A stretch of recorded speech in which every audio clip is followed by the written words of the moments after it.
Pemirsa, mantan Rektor Universitas Udayana, Profesor Dr. Insinyur Nyoman Gediantara, Jumat 22 Desember 2023, dihadirkan sebagai saksi dalam kasus dugaan korupsi dana sumbangan pengembangan institusi atau SPI mahasiswa baru seleksi jalur mandiri Universitas Udayana tahun 2018 sampai dengan tahun 2022.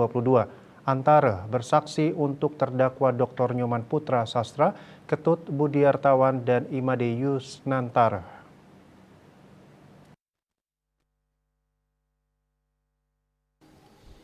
Profesor Antara menyebut dengan terjadinya kegaduhan ini, Rektor UNUD periode 2017-2021, Profesor Dr. Ana Agung Rakesudewi, SPSK, yang bertanggung jawab mulai dari penerbitan SK Kepanitiaan Penerimaan Maba, SK Rektor mengenai SPI.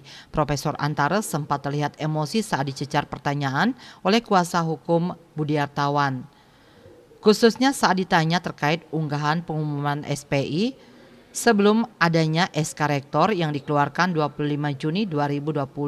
Mantan Rektor UNUD itu menjelaskan simulasi dilakukan pada 18 Mei 2020.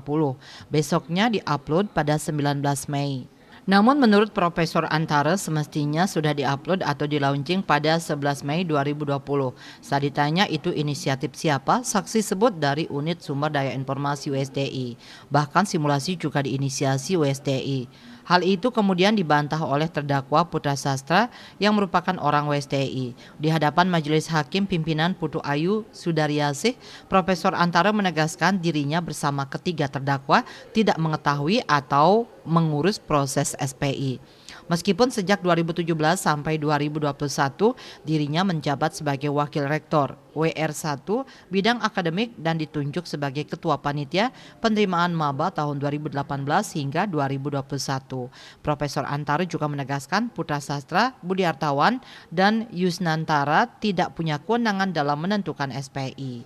Miasa Bali Post melaporkan.